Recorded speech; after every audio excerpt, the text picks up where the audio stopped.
running the stop signs, ignoring handicap parking, and so on. Should our safety patrol be given more authority to stop these drivers, write tickets, give your reasons, yes or no, on how you could implement any of these changes? Harry. I agree with that question as far as there is a lot of speeding going on. I don't see too many people running stop signs, but I'm sure that they do. My wife has mentioned that a couple of times where she's almost been hit, but I've not seen that. But I do know there's a lot of speeding going on, and I would like to see public safety. Maybe I know there's so many hours every month that they spend on radar, and they try to track everything down. I couldn't tell you how many people we actually have working in public safety right now that actually go out on patrols to try to watch speeding. But, you know, that's something that I really think needs to be toned down. And it's not so much, maybe it's not so much the residents, but I see a lot of contract workers, builders, people that are cutting lawns with big trailers on the back with lawnmowers that I know are going way too fast. And they're dangerous, you know, pulling those things. So I would like to see, personally, I'd like to see that slowed down. How we can do that, I don't know if it takes more hours of radar, more patrol cars out. I'm just not sure how to do that. I think that's something that ought to be discussed with Randy Hoover, the public safety, our police chief. I think that needs to be discussed a little bit because I think it is dangerous. And I know people that walk along the streets that don't have trails or a sidewalk or a trail to walk on, that walk on the edge of the streets are always a little bit in danger because of some of these speedings. I think that just needs to have Randy Hoover involved in that, see how we could approach that. Jeff? I agree with Harry. I live out Stonehenge Drive. With so many new interval owners being here and other people, I have seen more young people that have actually walked from the community center all the way out to Dartmoor Marina. The trucks come down through there, the big dump trucks, they've almost run me over a couple times. You see them coming around the corner. Sometimes they get to the left and they almost run you off. But it absolutely scares me to death that we're going to have a visitor here in our town that's going to get clobbered by a dump truck or a speeding landscape person or whatever. We're getting more bicyclists. I would never consider riding a bicycle from the community club to Dartmoor to up the back hill.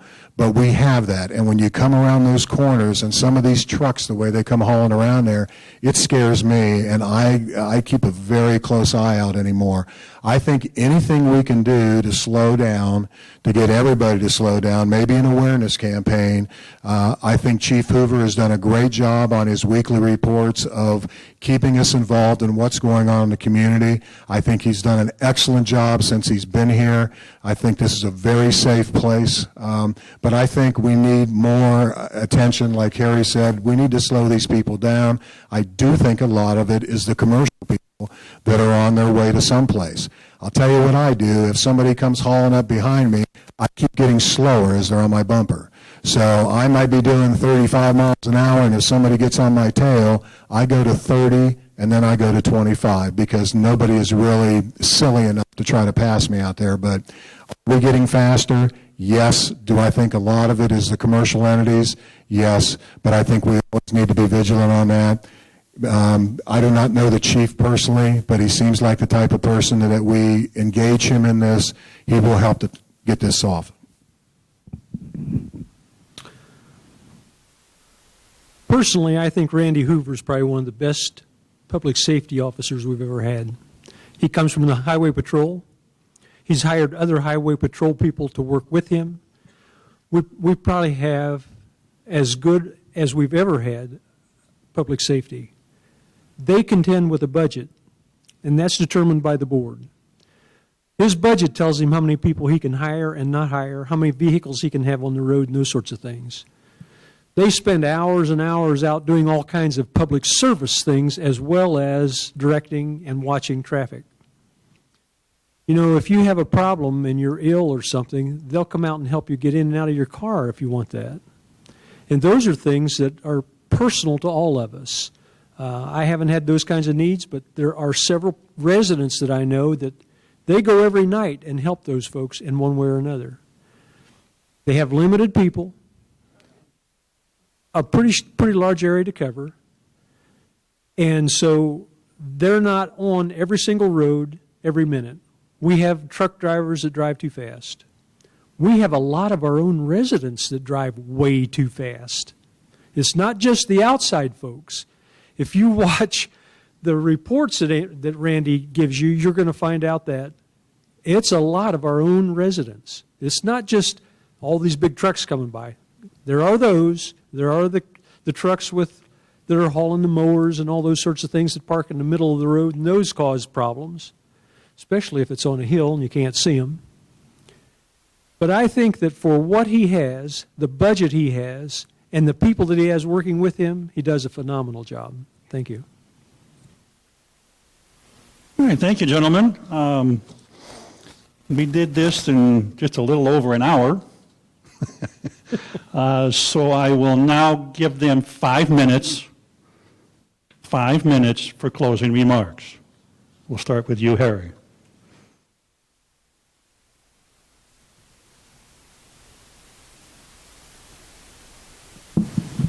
Well, I believe some of the primary issues still facing this community today are continue the positive direction of Fairfield Glade.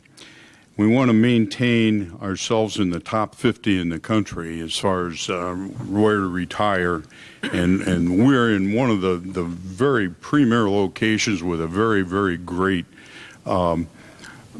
our nature settings, our amenities, everything that we have here is just great, and we're in the top 50 in the country, and we don't want to lose that. I think we want to stay that way, if not even go up. Another thing is to budget for maintaining or improving our amenities and our infrastructure as indicated by the member survey, while still keeping club assessments as low as possible.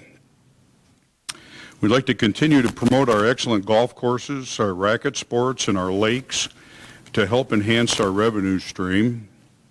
I think we need to analyze and weigh out all the pros and cons. This is something that hasn't been brought up tonight, but this is something that's an issue. Weigh out all the pros and cons and the cost and the benefits of possible incorporation.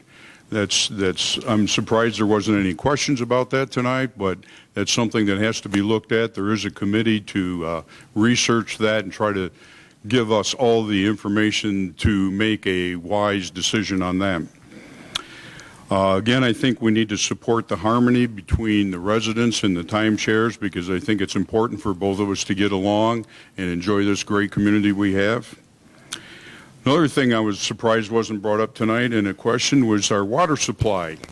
I think we need to continue to work with Crab Orchard, the Crab Orchard Utility District, to ensure that we have adequate water supply to support our needs and our future growth. Last year, up where I live in the north end of Fairfield Glade, and there were some real water issues when Good Samaritan first opened up and they started using the irrigation system. Our water levels and our pressures dropped right down to nothing, and it was very difficult to get enough water to even take a shower. They put a new main in down on right at the stop sign as Westchester and Peavine, so that's helped a lot, but I don't know if that's the real issue. I think the real issue is the amount of water. Now, I know they just have a thing in the paper where they're looking to increase their water by taking some water out of Daddy's Creek. They're looking at the possibility of harvesting 5% of the water flow through there, which could go anywhere from 1 million to 6 million gallons a day, and store that in a rock quarry. So they're working hard to find a way to make sure we have enough water supply, and I think that's very important, and I think we need to do whatever we can to ensure that they keep working on that. I know they say they have filed the paperwork in order to do that with the Department of Environment and conservation. So if they do get that permit, then that's going to allow them to harvest that water, store it, and then they're talking about the building of a new water treatment plant, which is going to be very beneficial to us. Another thing is a way to solve our delinquent dues and our unkept property. That's something that's still going to be very high on our priority list. I think that needs to be continually looked at until we come up with some way to resolve those issues. If I'm elected as a member of the Board of Directors, I promise to work to the best of my ability with the other board members to try to address the issues that were brought forward tonight, listen carefully to the concerns of the residents and act accordingly, use my business experience and skills along with common sense to analyze the issues and work out a resolution to the needs of the majority of the people. I'm ambitious and dedicated to work within our means to meet the challenges that face our future. I believe my diverse background and management skills can contribute positively to the Board of Directors and ultimately to the long-term success of Fairfield Glade. I'd be honored to have your vote. And thank you, and I hope everybody enjoyed this evening.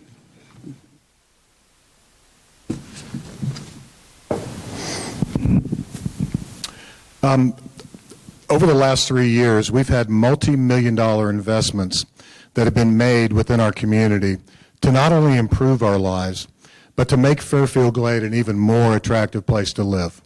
Just since I've lived here in 4 years, the Good Samaritan Society up on the hill, Wyndham's Welcome Center, just an unbelievable addition to the community.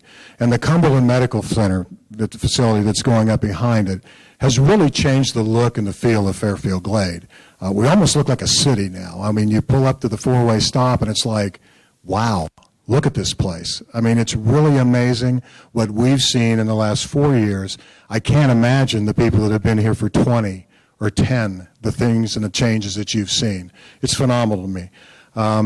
Our community club has invested millions of our own dollars into improving our infrastructure, our golf courses, marinas, upgrading outdated facilities, doing deferred maintenance, doing the things, again, to make us really look special so when people come here, they know this is a special place.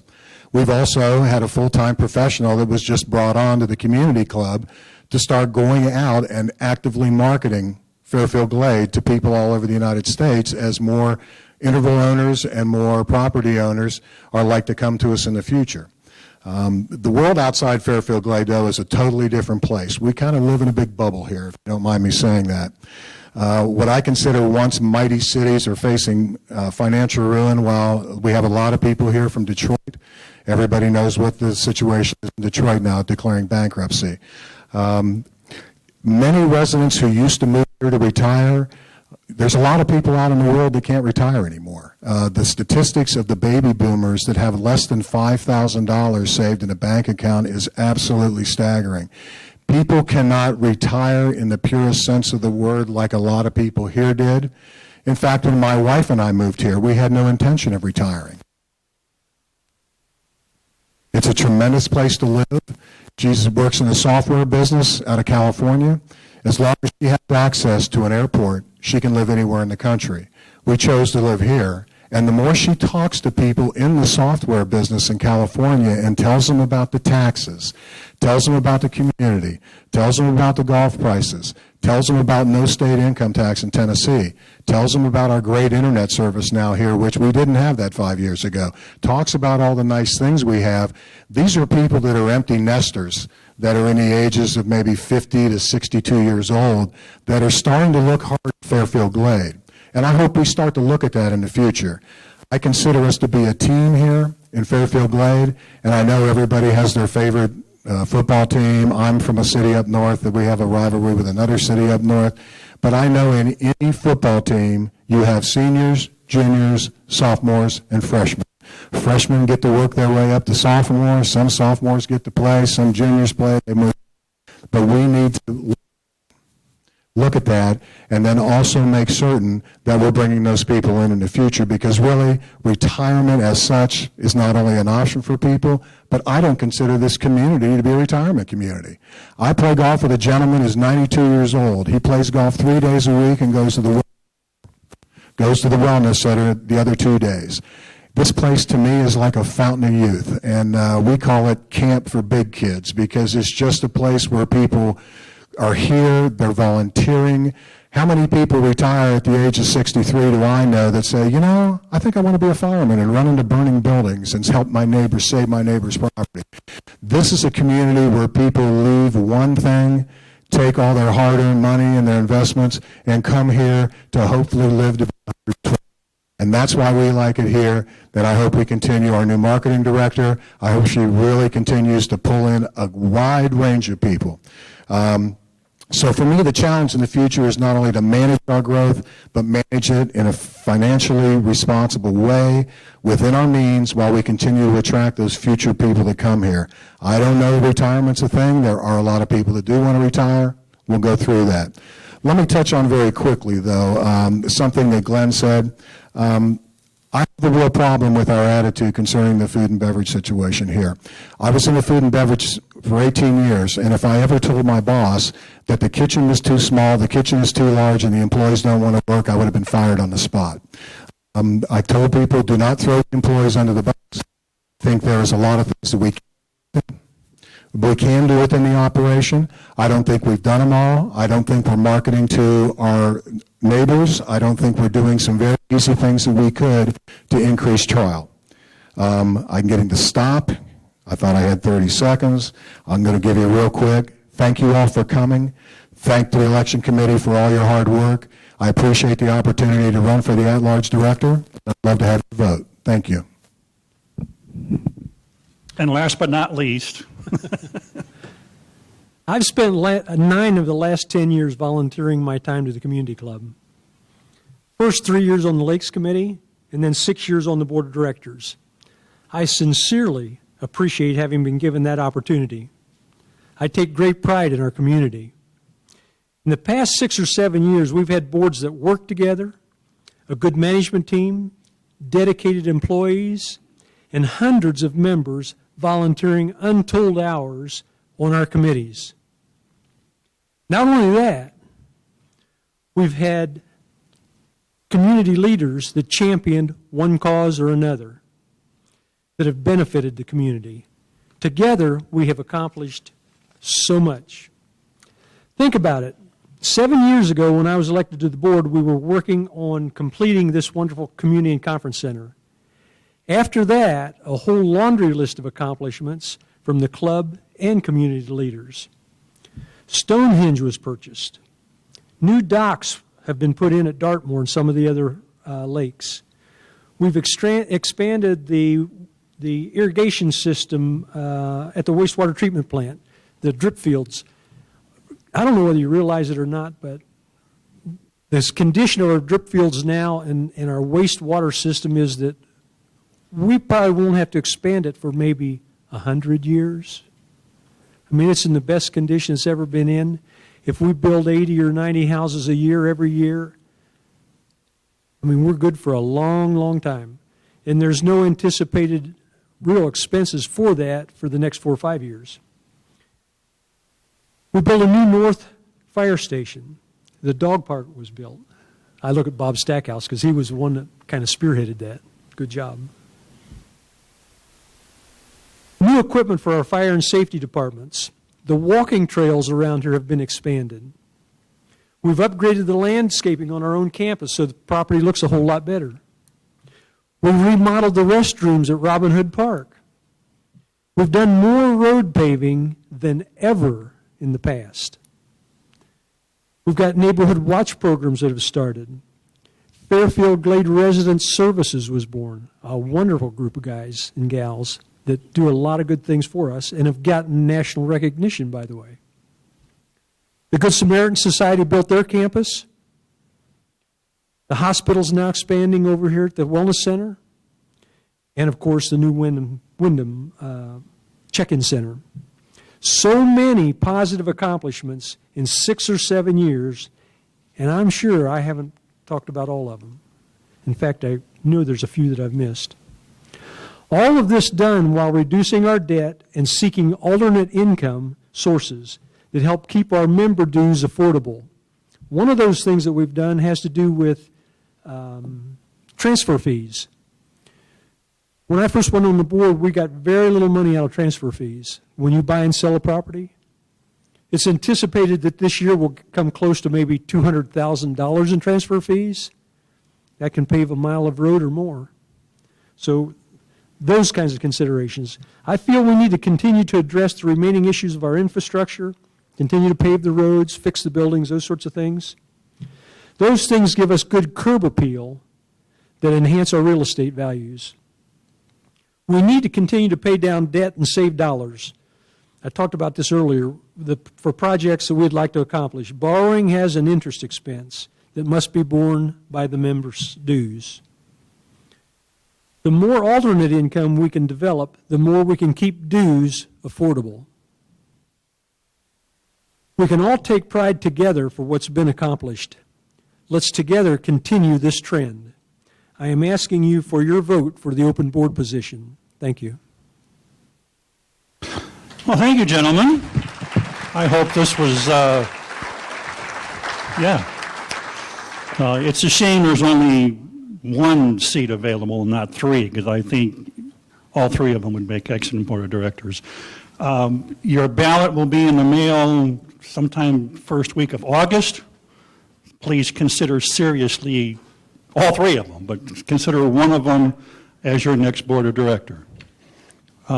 Sid, if there's anything else, thank you all for coming. Have a nice night.